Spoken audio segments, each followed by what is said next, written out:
तमाम आलम इस्लाम को ज़ाहिद अंसारी का सलाम। मैं ज़ाहिद अंसारी,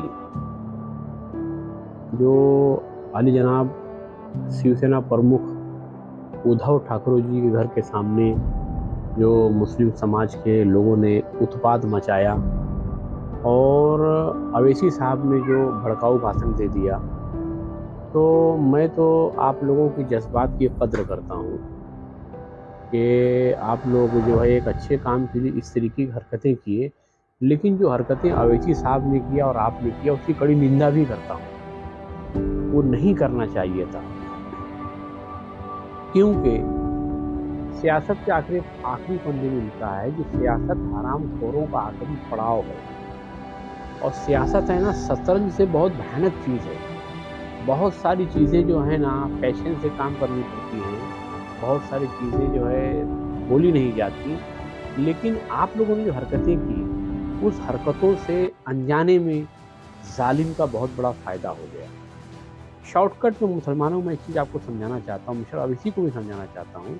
मिस्टर अवैसी जो बैरिस्टरों की इस तरीके की हरकतें करते हैं, उन्हें नहीं करना चाहिए। क्योंकि मैं आपको एक मिसाल देना चाहता हूँ, आप हमारे जो है लोगों ने जो किया है बीते वर्षों में, वो हमें करना है। नंबर 1, जब आक़ाए दो आलम सल्लल्लाहु अलैहि वसल्लम ने विचार परिवर्तन का काम चालू किया, अरब के अंदर विचार परिवर्तन का काम चालू किया, तो बहुत तकलीफ़ें आई। लोगों ने जुल्म करना चालू किया, बहुत कुछ किया, लेकिन आक़ाए दो आलम सल्लल्लाहु अलैहि वसल्लम ने विचार परिवर्तन का काम जारी रखा।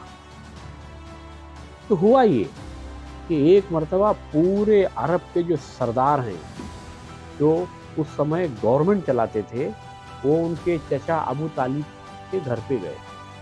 सारे सरदारान मक्का ने मिलकर उन्हें ये कहा कि आप अपने भतीजे को समझाइए कि वो जो काम कर रहे हैं, इस काम को बंद कर दें, इस काम में हमें कोई इंटरेस्ट नहीं है, ये काम नहीं करें। बजाय इसके वो मक्का की चाबियां ले ले, क्या चाहते हैं गवर्नमेंट ले ले, जो चाहे ले ले, हम सब देने को तैयार हैं। वक्फ बोर्ड की जमीनें छोटी बात है मेरे दोस्तों, पूरा अरब का साम्राज्य चाबी लेकर गए थे देने के लिए। ये आप अबू तालिब साहब ये अपने भतीजे को दे दो, उनको बोलो विचार परिवर्तन का काम, जो अमन शांति का पैगाम लेकर घूम रहे हैं, जो एक अल्लाह का पैगाम लेकर घूम रहे हैं, उस काम को बंद करो। तो चचा जान जो है आक़ाए दो सल्लल्लाहु अलैहि वसल्लम के साथ बैठे, बहुत देर तक बातचीत किए, और जब बाहर आए तो सरदारान मक्का को एक ही जवाब दिया कि मेरा भतीजा,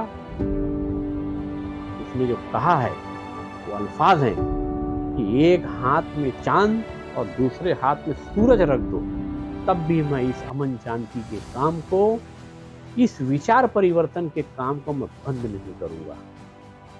तो इससे साबित ये हुआ दोस्तों और साथियों, मुसलमानों, आपकी जिम्मेदारी जो है सिर्फ और सिर्फ एक ही है। मुसलमान किसे कहते हैं?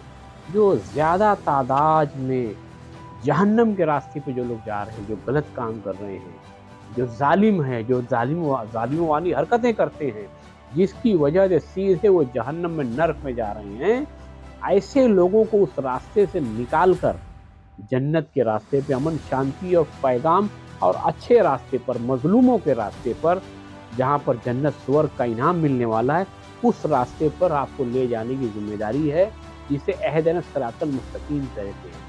मतलब गलत रास्ते से जो ज़्यादा भीड़ है उसको यहाँ से निकाल कर इस रास्ते पे लाना, ये आपका काम है। इसके लिए आपको विचार परिवर्तन पर ध्यान देना चाहिए। आप कभी भी उद्धव जी के पास गए ये बोलने के लिए, असदुद्दीन अवैसी साहब, कि आप अपनी गीता पढ़िए, आप वेद पढ़िए, उसमें लिखा है ला इलाहा हरनि पापम इल्ला लंबा परम पदम जन्म वैकुंठ प्राप्ति नाम जपे मोहम्मदम सल्लल्लाहु अलैहि वसल्लम। है हिम्मत आपके अंदर? गरीब नवाज रहमतुल्लाह अलैह ने क्या किया? पूरा जीवन कभी मुगलों के पास नहीं गए ये बताने के लिए कि मेरे ऊपर इतना जुल्म हो रहा है, इतना जुल्म हो रहा है, इतना जुल्म हुआ, इतना जुल्म हुआ।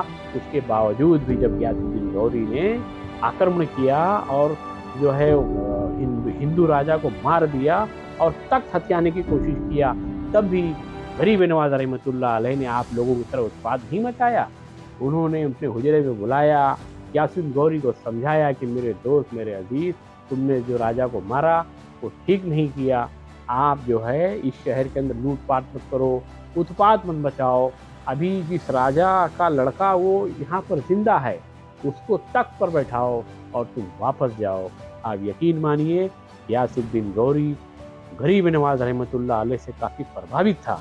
उसने जिस राजा को मारा था, उस राजा के लड़के को तख्त पे बैठाया, वो 11 साल तक राज किया। इसको बोलते हैं दीन का काम। इसलिए मुसलमानों मेरी रिक्वेस्ट है कि आप सभी लोग उद्धव जी से माफ़ी मांगो। उद्धव जी ने कोई गलत काम नहीं किया है, उनके मंत्रियों ने वॉकआउट किया है, तुम्हारे खिलाफ नहीं बोला है। और वहाँ इतने सारे मसले लोग लेकर बैठते हैं कि बहुत सारे मसले जो बोले नहीं जाते, जो पेशेंस से काम किया जाता है, चुप रहकर काम किया जाता है। जितना काम चुप रहकर हो जाए उतना अच्छा है। और मैं एक मुसलमान हूँ, मैं हर मुसलमानों से रिक्वेस्ट करूँगा कि पूरे एमएलए इलेक्शन में उद्धव जी को गिन गिन कर भर भर कर वोट देवे। हम तमाम मुसलमानों का वोट उद्धव जी को पूरे तरीके से जाएगा। उद्धव जी को मुसलमानों का पूरा सपोर्ट रहेगा। और खुशी इस बात की है कि 35 करोड़ मुसलमानों में चंद गिने चुने बेचारे जज्बात छलक गया था, 400-500 लोग होंगे रोड पे आ गए। लेकिन उद्धव जी का थैंक यू भी करता हूँ कि उन्होंने कोई एक्शन नहीं लिया, वरना उद्धव जी इतना पावरफुल आदमी है कि 1 सेकंड लगता शिव सैनिकों को भी मैं दाद दूंगा कि वो दीन का काम कर रहे हैं। उन्होंने कभी आपके खिलाफ एक्शन नहीं लिया, वरना क्या उनके पास पावर नहीं, क्या चूड़ियां पहन के बैठे हुए? वो भी पावरफुल है, लेकिन जानते हैं कि मुसलमान जज्बाती है। छत्रपति शिवाजी महाराज ने मुसलमानों पर भरोसा किया था, इसलिए उद्धव जी का भरोसा मुसलमानों पर है। लेकिन मुसलमानों को ऐसी हरकतें नहीं करना चाहिए और अवैसी का तो साथ छोड़ देना चाहिए, एमआईएम पार्टी बंद कर देनी चाहिए और ऐसे संगठन को चलाना ही नहीं चाहिए जो जज्बात में आकर रोड पे आते हैं। बजाय इसके आप लोगों को गुलाब का फूल ले लिए होते, मिलने चले गए होते उद्धव जी को कि साहब हमने आपको वोट दिया, आपके लोगों को वोट दिया, आपके आदमी ने ऐसा काम क्यों किया। ये बात तो बंद कमरे में भी हो सकती थी ना। उत्पात मचाना, रोड पर आना, ये अनजाने में जालिम को मजबूत करने का काम है। ये धरती जो है गांधी जी जैसे लोगों ने बनाई है। अमन शांति का गहवारा कब बनेगा? जब मुसलमान इस्लाम की तालीमात को तेजी से आम करेगा। मुसलमानों, आज से आपका इखलासी फर्ज है, हमें कुछ नहीं चाहिए, हमारा सब कुछ, हमारा आरक्षण, हमारी सारी चीजें मरने के बाद ऊपर जन्नत में। दोस्तों और साथियों, हम अच्छे काम के लिए आए हैं। छत्रपति शिवाजी महाराज ने मुसलमानों को क्यों भरोसा किया? क्योंकि वो ये जानते थे कि उनको दुनिया चाहिए ही नहीं, इसलिए भरोसा करते थे कि हमको इनको दुनिया नहीं चाहिए, इनको तो मरने के ऊपर जन्नत में सब कुछ मिलने वाला है। और वो कुछ नहीं लेते थे। आपका दुर्भाग्य है, आपके अंदर कुछ गिने चुने दलाल और भड़वे पैदा हो गए हैं जो पैसा लेकर वोट देने दिलाने का काम करते हैं। ऐसे लोगों को भी पिछवाड़े पर लात मार के निकालना चाहिए ताकि मुस्लिम समाज पाक हो जाए। मुसलमानों, उद्धव जी के सामने जो आप लोगों ने काम किया है, मैं उसकी बड़ी निंदा करता हूँ, गलत है। हर काम हिकमत अमली के साथ, पेशेंस के साथ करो।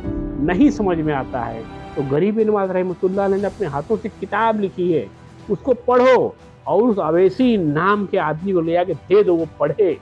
चिल्लाने से मसला हल नहीं होता, बंद कमरे में बैठ के बातचीत करने से, प्लानिंग करने से मसला होता है। और ख़ास तौर से मुसलमानों का एक ही काम होना चाहिए, मिस्टर अवैसी, आप सारे मंत्रियों के पास जाओ, क्योंकि आप वहाँ जाने की ताकत रखते हो, और कहो उनसे कि आपकी वैद में लिखा है ला इलाहा हरनी पापम इल्ला लंबा परम पदम जन्म वैकुंठ प्राप्ति नाम जपे मोहम्मदम सल्लल्लाहु अलैहि वसल्लम। इसको बोलते असली मर्दों वाला, मुसलमानों वाला काम। उनको गीता पढ़ के बता दो तो वो कुरान समझ जाएंगे। लेकिन बजाय इसके आप उन चीज़ों के लिए झगड़ा करते हो जो आपके साथ कब्रिस्तान में जाने वाली नहीं है। कब्रिस्तान में सिर्फ 5 फीट की बॉडी जाएगी, सिवाय इसके कुछ भी जाने वाला नहीं है। आप नबी सल्लल्लाहु अलैहि वसल्लम की तरह सिर्फ एक काम, विचार परिवर्तन, विचार परिवर्तन, विचार परिवर्तन। भारतीय जनता पार्टी वालों के पास भी चले जाओ मेरे भाई, बोलो ले ले जो लेने करेगा, वक्त पूरी जमीनें ले लो, ये ले लो, वो ले लो, मेरा घर ले लो, सब ले लो। लेकिन गीता पढ़ो, वैद पढ़ो, उसमें लिखा है ला इलाहा हरनी पापम इल्ला लंबा परम पदम जन्म वैकुंठ प्राप्ति नाम जपे मोहम्मदम सल्लल्लाहु अलैहि वसल्लम। ला इलाहा इल्लल्लाह मुहम्मदुर रसूलुल्लाह सल्लल्लाहु अलैहि वसल्लम। अस्सलामु अलैकुम व रहमतुल्लाहि।